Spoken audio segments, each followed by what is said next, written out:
Hello A I. Hi, ನನ್ನಿಂದ ಏನಾಗಬೇಕು? ನಾನು ಯಾರು? ನೀನು ರಾಹುಲ. ಎಲ್ಲಿದ್ದೀನಿ ನಾನು? ನಿನ್ನ ಮನೇಲಿ, ನಿನ್ನ ಬೆಡ್ ಮೇಲೆ. ಈಗ ನಾನು ಏನು ಮಾಡಬೇಕು? ಬೆಳಗಾಗಿದೆ, ಎದ್ದೇಳು. ತಿಂಡಿ ತಿನ್ಬೇಕಾ?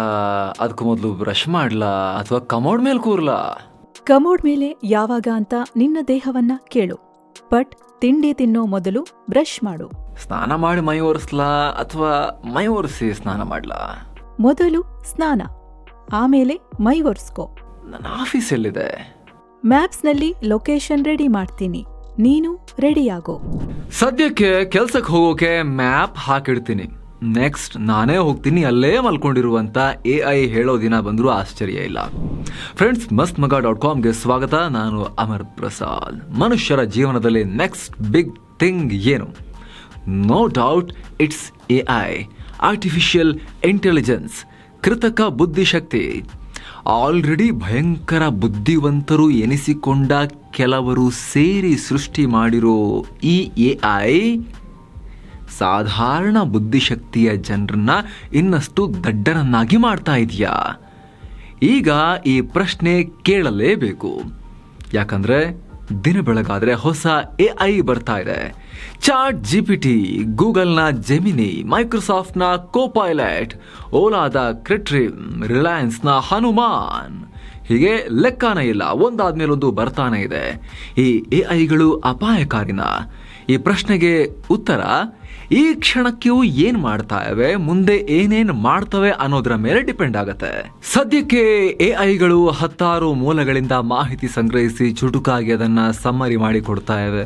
ಅಂದ್ರೆ ಒಬ್ಬ ಉತ್ತಮ ಗುಣಮಟ್ಟದ ಬರಹಗಾರ ತನ್ನ ತಲೆಯನ್ನ ಖರ್ಚು ಮಾಡಿ ಹುಡುಕಾಡಿ ಅನಲೈಸ್ ಮಾಡಿ ತನಗಿರೋ ಟೈಮ್ನಲ್ಲಿ ಅತಿ ಮುಖ್ಯವಾದ ಮಾಹಿತಿನ ಮಾತ್ರ ಕ್ವಿಕ್ ಆಗಿ ಕಲೆ ಹಾಕಿ ಹೇಗೆ ಒಂದು ಸ್ಕ್ರಿಪ್ಟ್ ಮಾಡ್ತಾನೋ, ಒಂದು ಸಮ್ಮರಿ ಮಾಡ್ತಾನೋ, ಒಂದು ಪ್ರೆಸೆಂಟೇಷನ್ನ ಪಾಯಿಂಟ್ಸ್ ಮಾಡ್ತಾನೋ, ಅದನ್ನು ಕ್ಷಣಗಳಲ್ಲಿ ಈ ಎ ಐಗಳು ಮಾಡ್ತಿವೆ.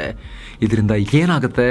ಟೈಮ್ ಉಳಿಯುತ್ತೆ ಅಂತ ನಮಗನಿಸುತ್ತೆ, ಆದರೆ ಅವನ ಸ್ವಂತ ಯೋಚಿಸುವ ಶಕ್ತಿ ಗಾನ್, ಅವನ ಕ್ರಿಯೇಟಿವ್ ಪದ ಬಳಕೆ ಗಾನ್, ಅವನ ಸೆಂಟೆನ್ಸ್ ಮೇಕಿಂಗ್ ಕ್ರಿಯೇಟಿವಿಟಿ ಗಾನ್, ಅವನ ವಿಷಯ ಸಂಗ್ರಹಣೆಯ ಶಕ್ತಿ ಗಾನ್, ಅವನ ವಿಷಯಗಳ ಜೋಡಣೆಯ ಶಕ್ತಿ ಗಾನ್, ಫೈನಲಿ ಒಬ್ಬ ಉತ್ತಮ ಬರಹಗಾರನೇ ಗಾನ್.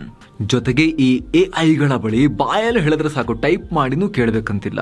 ಟೈಪ್ ಮಾಡೋ ಕೆಲಸ ಉತ್ತರವನ್ನ ಅವೇ ಮಾಡಿಬಿಡ್ತವೆ. ಸೊ ಬರವಣಿಗೆಯ ಶಕ್ತಿ, ಟೈಪ್ ಮಾಡೋ ಶಕ್ತಿಯು ಗಾನ್. ಹಾಗೆ ಇಂದಿನ ಎ ಐಗಳು ಗ್ರಾಫಿಕ್ ಫೋಟೋಗಳನ್ನು ಕ್ರಿಯೇಟ್ ಮಾಡಿ ಕೊಡ್ತಾ ಇವೆ, ವಿಡಿಯೋ ಕ್ರಿಯೇಟ್ ಮಾಡಿ ಕೊಡ್ತಾ ಇವೆ. ಇದರಿಂದ ಯಾರಿಗೆ ಲಾಭ? ಆಲ್ರೆಡಿ ಅತಿ ಬುದ್ಧಿವಂತರು ಎನಿಸಿಕೊಂಡ ಮನುಷ್ಯರು ಇದನ್ನು ತಯಾರು ಮಾಡಿದ್ದಾರೆ. ಅವರು ಆಲ್ರೆಡಿ ಬುದ್ಧಿವಂತರು, ಅದಕ್ಕೆ ಮಾಡಿದ್ದಾರೆ ಇದನ್ನು. ಅವ್ರಿಗೆ ಲಾಭ ಇದೆ, ಯಾಕಂದರೆ ಅವರು ಆಲ್ರೆಡಿ ಎ ಐ ತಯಾರು ಮಾಡುವಷ್ಟು ಬುದ್ಧಿವಂತರು ಮತ್ತು ಅವರಿಗೆ ತಯಾರು ಮಾಡಿದ್ದಕ್ಕೂ ದುಡ್ಡು ಸಿಗುತ್ತೆ. ಹಾಗೆ ಮತ್ತಷ್ಟು ಅಡ್ವಾನ್ಸ್ಡ್ ವರ್ಷನ್ ತಯಾರಿಸೋಕ್ಕೂ ಅವರು ತಮ್ಮ ತಲೆಯನ್ನು ಖರ್ಚು ಮಾಡ್ತಾನೆ ಇರ್ತಾರೆ. ಒಬ್ಬ ಆವರೇಜ್ ಗ್ರಾಫಿಕ್ ಡಿಸೈನರ್ ಕಥೆ ಏನು? ಅವನಿಗೆ ಜಾಬ್ಸ್ ಕಮ್ಮಿ ಆಗ್ಬೋದು. ಒಬ್ಬ ಡಿಸೈನರ್ ದಿನವಿಡೀ ಕೂತು 10 ಪೋಸ್ಟರ್ ಮಾಡಿದ್ರೆ ಎ ಐ ಆ ಕೆಲಸವನ್ನ 10 ಸೆಕೆಂಡ್ಗಳಲ್ಲಿ ಮಾಡುತ್ತೆ. ಅಂದರೆ ಕಮ್ಮಿ ಡಿಸೈನರ್ಗಳು ಸಾಕು. ಆ ಕಮ್ಮಿ ಡಿಸೈನರ್ಗಳು ಕೂಡ ತಮ್ಮ ತಲೆಯನ್ನ ಎ ಐ ಕೈಗೆ ಕೊಟ್ಟು ಬಿಡ್ತಾರೆ. ಅವರ ಮೆದುಳಿನಲ್ಲಿರೋ colour science and sense gone, ಅವರ ಮೆದುಳಿನಲ್ಲಿರೋ ಕ್ರಿಯೇಟಿವ್ ಥಿಂಕಿಂಗ್ ಗಾನ್, ಅವರ ಮೆದುಳಿನಲ್ಲಿರೋ ಇಮ್ಯಾಜಿನೇಷನ್ ಗಾನ್. ಯಾಕಂದ್ರೆ ಆ ಎಲ್ಲ ಕೆಲಸವನ್ನ ಎ ಐನೇ ಮಾಡುತ್ತಲ್ಲ, ಮೆದುಳಿಗೆ ಕೆಲಸನೇ ಇಲ್ಲ ಅಲ್ಲ ಅಲ್ಲಿ. ಸದ್ಯಕ್ಕೆ ಈ 2 ಕ್ಷೇತ್ರಗಳಲ್ಲಿ ಎ ಐ ತುಂಬ ಫಾಸ್ಟಾಗಿ ನುಗ್ತಾ ಇದೆ. ಮ್ಯಾಟರ್ ಆಫ್ ಟೈಮ್ ಅಷ್ಟೇ, ಎಲ್ಲ ಕ್ಷೇತ್ರಗಳಿಗೂ ನುಗ್ಗುತ್ತೆ. ಎಲ್ಲ ಕ್ಷೇತ್ರಗಳಲ್ಲೂ ಇದೇ ರೀತಿ ಬಹುದೊಡ್ಡ ಪ್ರಮಾಣದ ಮನುಷ್ಯರ ಮೆದುಳಿನ ಶಕ್ತಿಗೆ ಏಟ್ ಕೊಡುತ್ತೆ. ಹೀಗೆ ಕಂಟಿನ್ಯೂ ಆದರೆ ವಿಜ್ಞಾನದ ಪ್ರಕಾರ ಅದು ಯಾವುದೇ ಆಗಿರಲಿ, ಅದನ್ನು ಬಳಸದೇ ಇದ್ರೆ ಅದು ಕಳೆದು ಹೋಗುತ್ತೆ. ಕೆಲವೊಂದು ಬೇಗ, ಕೆಲವೊಂದು ವರ್ಷಗಳಲ್ಲಿ, ಕೆಲವೊಂದು ಶತಮಾನಗಳಲ್ಲಿ, ಕೆಲವೊಂದು ಸಹಸ್ರಮಾನಗಳಲ್ಲಿ, ಕೆಲವೊಂದು ಲಕ್ಷ ವರ್ಷಗಳಲ್ಲಿ ಕಳೆದು ಹೋಗ್ಬೋದು. ಮನುಷ್ಯಂಗೆ ಬಾಲ ಇತ್ತು, ನಿಧಾನಕ್ಕೆ ಕಳೆದೋಯ್ತು. ಮಂಗಗಳಿಗೆ ಮರಗಳಲ್ಲಿ ಬ್ಯಾಲೆನ್ಸ್ ಮಾಡೋಕೆ ಬಾಲ ಇದೆ, ಆದರೆ ಮನುಷ್ಯ ನಾಗರಿಕ ಜೀವನಕ್ಕೆ ಬಂದ, ಬಾಲದ ಅಗತ್ಯ ಇಲ್ಲ, ಅದರಿಂದ ಅಡಚಣೆ ಜಾಸ್ತಿ ಆಯಿತು. ಸೊ ಬಾಲ ಗಾನ್. ಆದರೆ ಇನ್ನೂ ಅದರ ಕೊನೆಯ ಗುರುತಾಗಿ ಟೇಲ್ ಬೋನ್ ಮನುಷ್ಯನ ಹಿಂಭಾಗದಲ್ಲಿ ಸಿಗುತ್ತೆ. ಬಟ್ಟೆ ಹಾಕೋಕೆ ಮನುಷ್ಯ ಶುರು ಮಾಡ್ದ, ಮೈ ಮೇಲೆ ಕೂದಲು ಕಮ್ಮಿ ಆಗ್ತಾ ಬಂತು. ಹಿಸ್ಟಾರಿಕಲಿ ತುಂಬಾ ನಡೆಯುವ, 100 ಕಿಲೋಮೀಟರ್ ನಡೆಯುವ ಅಗತ್ಯ ಇದ್ದ ಗುಡ್ಡಗಾಡುಗಳ ಮೂಲದ ಜೆನೆಟಿಕ್ಸ್ ಹೊಂದಿರೋರಿಗೆ ಅಗಲವಾದ ದೊಡ್ಡ ಕಾಲುಗಳಿರ್ತವೆ. ಕೆಲವರಿಗೆ ಬಹಳ ಸಣ್ಣ ಕಾಲುಗಳನ್ನು ಕೂಡ ನೀವು ನೋಡಿರ್ಬೋದು. ಪಾದ ಸೈಜ್ ಇರುತ್ತಲ್ಲ, ಫುಟ್ವೇರ್ ಸೈಜ್ ಅನ್ನೋದು ಗೊತ್ತಾಗುತ್ತೆ. ಮೊದಲೆಲ್ಲ ಲ್ಯಾಂಡ್ ಫೋನ್ ಇದ್ದಾಗ ಪ್ರತಿಯೊಬ್ಬರಿಗೂ ಮಿನಿಮಮ್ 10-20 ಫೋನ್ ನಂಬರ್ಗಳು ನೆನಪಿರ್ತಾ ಇದ್ವು. ಆದರೆ ಈಗ ಅವ್ರ ಬಳಿ ಇರೋ 1-2 ನಂಬರ್ ಕೂಡ ಫೋನ್ ನಂಬರ್ ಅವ್ರಿಗೆ ನೆನಪಿರೋದಿಲ್ಲ ಪೂರ್ತಿಯಾಗಿ. ಯಾಕಂದರೆ ಈಗ ಫೋನ್ ನಂಬರ್ ಎಲ್ಲೂ ಬರೆದಿಡ್ತಾ ಇಲ್ಲ, ಮತ್ತೆ ನೋಡ್ಕೊಂಡು ಅದನ್ನು ಡಯಲ್ ಮಾಡ್ತಾ ಇಲ್ಲ. ಒಮ್ಮೆ ಸೇವ್ ಮಾಡಿದ್ರೆ ಮುಗಿತು, ಕ್ಲೌಡ್ ಸಿಂಕ್ ಆಗಿ ಜೀವನ ಪರ್ಯಂತ ನಮ್ಮೊಂದಿಗೆ ಇದ್ಬಿಡ್ತವೆ. ಜೊತೆಗೆ ಒಂದು ಕಾಲದಲ್ಲಿ ಜನ ಯಾವುದೇ ರೀತಿಯ GPS ಇಲ್ಲದೆ, ಗೂಗಲ್ ಮ್ಯಾಪ್ಸ್ ಇಲ್ಲದೆ ದೇಶಗಳಿಗೆ ನಡ್ಕೊಂಡು ವಲಸೆ ಹೋಗ್ತಾ ಇದ್ರು. ಕಾಡು ಮೇಡುಗಳಲ್ಲೂ ಕೂಡ ದಿಕ್ಕನ್ನು ನೆನ್ಪಿಟ್ಕೊಂಡು ನಡೆದು ಊರುಗಳನ್ನು ತಲುಪ್ತಾ ಇದ್ರು. ಬರೀ ಒಂದು ದಿಕ್ಸೂಚಿ ಹಿಡ್ಕೊಂಡು ಸಮುದ್ರಗಳಲ್ಲಿ ನ್ಯಾವಿಗೇಷನ್ ಮಾಡ್ತಾ ಇದ್ರು, ಖಂಡಗಳನ್ನು ಕಂಡು ಹಿಡಿತಾ ಇದ್ರು. ಆದರೆ ಈಗ ದಿನವೂ ಹೋದ ರೂಟಲ್ಲೇ ಮತ್ತೆ ಹೋದರೂ ಕೂಡ ಗೂಗಲ್ ಮ್ಯಾಪ್ಸ್ ಕೈ ಕೊಟ್ರೆ ಇನ್ನೆಲ್ಲಿಗೋ ಹೋಗಿರ್ತಾರೆ ಜನ. ಇವಾಗ ಏನಿದ್ರು ಕೂಡ ಗಾಡಿ ಹತ್ತು, ಗೂಗಲ್ ಮ್ಯಾಪ್ಸ್ ಆನ್ ಮಾಡು, ಅದರಲ್ಲಿ ಹೇಳದಂಗೆ ಹೋಗ್ತಾ ಇರು ಅಷ್ಟೇ. ರೀಸೆಂಟಾಗಿ ಏನಾಗಿದೆ ಅಂದರೆ, ಕೇರಳದಲ್ಲಿ ಸಿಕ್ಕಾಪಟ್ಟೆ ಓದ್ದವರು ಅವರು ಕಾರಲ್ಲಿ ಹೋಗ್ಬೇಕಾದ್ರೆ ಅಲ್ಲಿ ಮ್ಯಾಪ್ ಸರಿ ಅಪ್ಡೇಟ್ ಆಗಿರಲಿಲ್ಲೋ ಏನೋ ಗೊತ್ತಿಲ್ಲ, ಸೀದಾ ಮ್ಯಾಪಲ್ಲಿ ಹೋದಂಗೆ ಹೋಗಿದ್ದಾರೆ, ಸೀದಾ ಹೊಳೆಗೆ ಇಳಿದ್ಬಿಟ್ಟು ಸೀದಾ ಕೊಚ್ಕೊಂಡೇ ಹೋಗಿ ಜೀವನ ಕಳ್ಕೊಂಡ್ಬಿಟ್ಟಿದ್ದಾರೆ. ಹೀಗಿರ್ಬೇಕಾದ್ರೆ, ಎಷ್ಟೊಂದು ಡಿಪೆಂಡ್ ಆಗಿರ್ಬೇಕಾದ್ರೆ ತಗೊಂಡೋಗಿ ನಟ್ಟ ನಡುವಲ್ಲಿ ಯಾವುದೋ ಒಂದು ಕಾಡಲ್ಲಿ ಬಿಟ್ಟುಬಿಟ್ರೆ ಮನುಷ್ಯ ಅದರಿಂದ ಹೊರಗೆ ಬರೋಕ್ಕೆ ಸಾಧ್ಯ ಆಗುತ್ತಾ? ಸಡನ್ನಾಗಿ ಗಾಬರಿ ಆಗ್ತಾರೆ ಮನುಷ್ಯರು. ಆದರೆ ಒಂದು ಕಾಲದಲ್ಲಿ ಜನ ಥಿಂಕ್ ಮಾಡ್ತಾ ಇದ್ರು, ಸೂರ್ಯ ಹುಟ್ಟಿರೋ ದಿಕ್ಕು, ಮುಳುಗ್ತಿರೋ ದಿಕ್ಕು, ಸಮುದ್ರದಲ್ಲಿ ಅಲೆ ಗಾಳಿ ಬೀಸೋ ದಿಕ್ಕು, ಆಕಾಶದಲ್ಲಿ ನಕ್ಷತ್ರಗಳ ಪೊಸಿಷನ್, ಚಂದ್ರನ ಪೊಸಿಷನ್, ಇದೆಲ್ಲ ನೋಡಿಕೊಂಡು ದಿಕ್ಕನ್ನು ಕಂಡಿಡ್ಕೊಂಡು ತಲೆ ಖರ್ಚು ಮಾಡಿಕೊಂಡು ನ್ಯಾವಿಗೇಟ್ ಮಾಡ್ತಾ ಇದ್ರು, ತಲುಪಬೇಕಾದ ಜಾಗಕ್ಕೆ ತಲುಪ್ತಾ ಇದ್ರು. ಅದೆಲ್ಲ ಯಾಕೆ? ಸಿಂಪಲ್ ಆಗಿ ಒಂದು ಕಬ್ಬಿಣದ ಕತ್ತಿ ತಗೊಳ್ಳಿ, ಒಂದು ದೊಡ್ಡ ಲಾಂಗು ತಲವಾರೋ ತಗೊಳ್ಳಿ, ದಿನ ಯೂಸ್ ಮಾಡ್ತಾ ಇದ್ರೆ ಚೆನ್ನಾಗೇ ಇರುತ್ತೆ. ಆಗಾಗ ಶಾರ್ಪ್ ಮಾಡ್ತಿದ್ರೆ ಆಯಿತು. ಆದರೆ ಕಳೆದ 10 ವರ್ಷಗಳಿಂದ ಯೂಸೇ ಮಾಡದ ಒಂದು ಕತ್ತಿಯನ್ನು ತೆಗೆದು ನೋಡಿ ತುಕ್ಕು ಹಿಡಿಯೋಕೆ ಶುರುವಾಗಿರುತ್ತೆ. ಈಗ AI ನಮ್ಮ ಮೆದುಳಿಗೆ ತುಕ್ಕು ಹಿಡಿಸುತ್ತಾ ಆ ಸಾಧ್ಯತೆ ಕಾಣ್ತಾ ಇದೆ. ಹಾಗಂತ ಎಲ್ರಿಗೂ ಹಾಗೆ ಆಗುತ್ತೆ ಅಂತಲ್ಲ, ಒಬ್ಬೊಬ್ಬರ ಮೇಲೆ ಒಂದೊಂದು ಪರಿಣಾಮ ಬೀರ್ಬೋದು. ಜಾಣತನದಿಂದ ತನ್ನ ಜಾಣತನವನ್ನು ಜಾಸ್ತಿ ಮಾಡ್ಕೊಳ್ಳೋಕೆ ಹಿತಮಿತವಾಗಿ ಮಾತ್ರ ಬಳಸೋನಿಗೆ ಬುದ್ಧಿಶಕ್ತಿ ಇನ್ನಷ್ಟು ಜಾಸ್ತಿನೂ ಆಗ್ಬೋದು. ಆದರೆ ಅದನ್ನು ಬಳಸೋದೇ ಜೀವನ ಮಾಡಿಕೊಂಡ್ರೆ, ಬೆಳಗ್ಗೆದ್ದು ಮೊದಲು ಕಮೋಡ್ ಮೇಲೆ ಕೂರೋದಾ ಅಥವಾ ಕೈಗೆ ಟೂತ್ ಬ್ರಷ್ ತಗೊಳ್ಳೋದಾ ಅಂತ AI ಹತ್ರನೇ ಕೇಳಿ ಮಾಡೋ ರೀತಿ ಗುಲಾಮರಾದರೆ ಸಿಂಪಲ್, ಮೆದುಳಿಗೆ ಕೆಲಸ ಕಮ್ಮಿ ಆಗುತ್ತೆ, ಅದರ ಡಿಸಿಷನ್ ಮೇಕಿಂಗ್ ಎಬಿಲಿಟಿ ಬಿದ್ದು ಹೋಗುತ್ತೆ.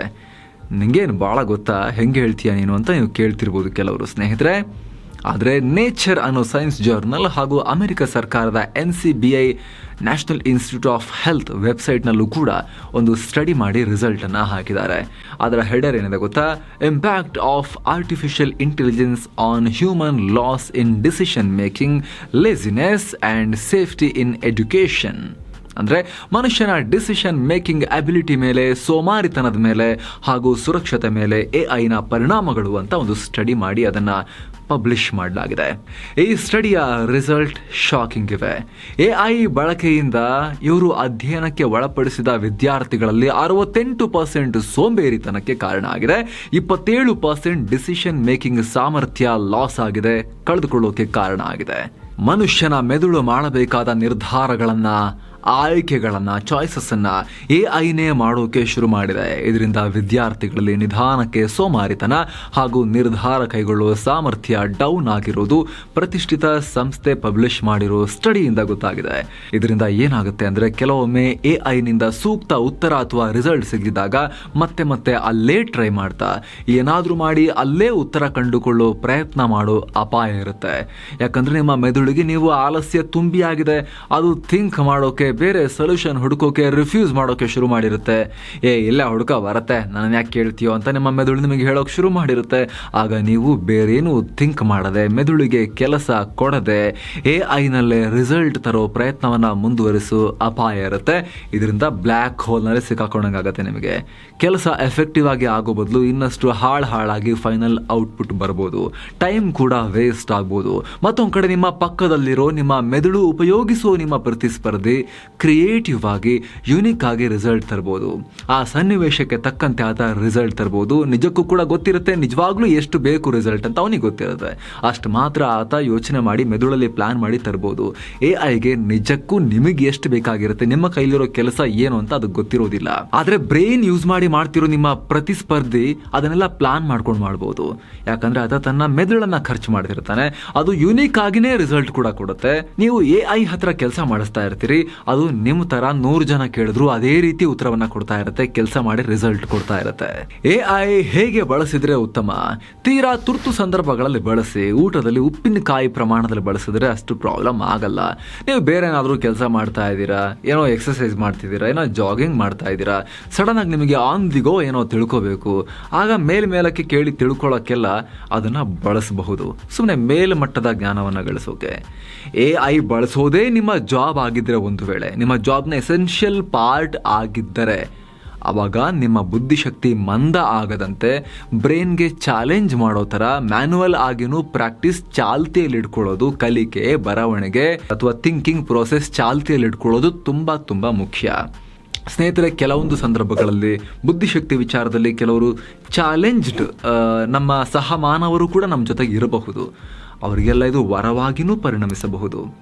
ಆದರೆ ಬುದ್ಧಿಶಕ್ತಿ ಸರಿ ಇರೋರು ಕೂಡ ಇದ್ರ ಮೇಲೆ ಡಿಪೆಂಡ್ ಆಗ್ತಾ ಹೋದರೆ ಅದರಿಂದ ಬುದ್ಧಿಶಕ್ತಿ ಸರಿ ಇರೋದು ಕೂಡ ಮಂದ ಆಗೋ ಅಪಾಯ ಇರುತ್ತೆ.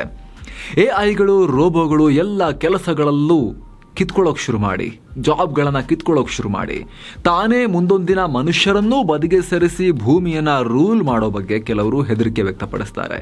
ಇದೇ ಕಾರಣಕ್ಕೆ AI ಬಗ್ಗೆ ಕೆಲಸ ಮಾಡೋ ಎಲ್ಲ ಲ್ಯಾಬ್ಗಳು, ಕಂಪನಿಗಳು GPT-4ಗಿಂತಲೂ ಅಧಿಕ ಸಾಮರ್ಥ್ಯದ AI ಮಾಡೆಲ್ಗಳ ಡೆವಲಪ್ಮೆಂಟನ್ನು 6 ತಿಂಗಳ ಮಟ್ಟಿಗೆ ತಡೆ ಹಿಡಿದಿದ್ದನ್ನು ಕೂಡ ನೀವು ಕೇಳಿರ್ಬೋದು.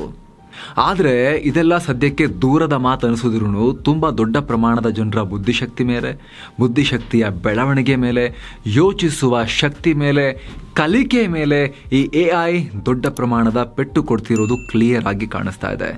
ಕೆಲವೊಂದು ಮಟ್ಟಿಗೆ ಉದ್ಯೋಗಗಳನ್ನು ಕಿತ್ತುಕೊಳ್ತಿರೋದು ಕೂಡ ಕಾಣಿಸ್ತಾ ಇದೆ. ನಾವೀಗ ಜಸ್ಟ್ ಇದು ಮನುಷ್ಯನ ಯೋಚಿಸುವ ಶಕ್ತಿ ಮೇಲೆ, ಎಲ್ಲರೂ ಅಲ್ಲದೆ ಹೋದರೂ ಕೂಡ ಒಂದಷ್ಟು ಕೆಟಗರಿಯ ಜನರ ಯೋಚಿಸುವ ಶಕ್ತಿ ಮೇಲೆ ಯಾವ ಸಿನಾರಿಯೋಗಳಲ್ಲಿ ದೊಡ್ಡ ಪೆಟ್ಟು ಕೊಡುತ್ತೆ ಅನ್ನೋದನ್ನು ಡಿಸ್ಕಸ್ ಮಾಡೋ ಪ್ರಯತ್ನ ಮಾಡಿದ್ದೀವಿ. ಈ AI ಉದ್ಯೋಗ ಕಿತ್ಕೊಳ್ಳೋ ಬಗ್ಗೆ ನಾವು ಆಲ್ರೆಡಿ ಡೀಟೇಲ್ ರಿಪೋರ್ಟ್ ಮಾಡಿದ್ದೀವಿ.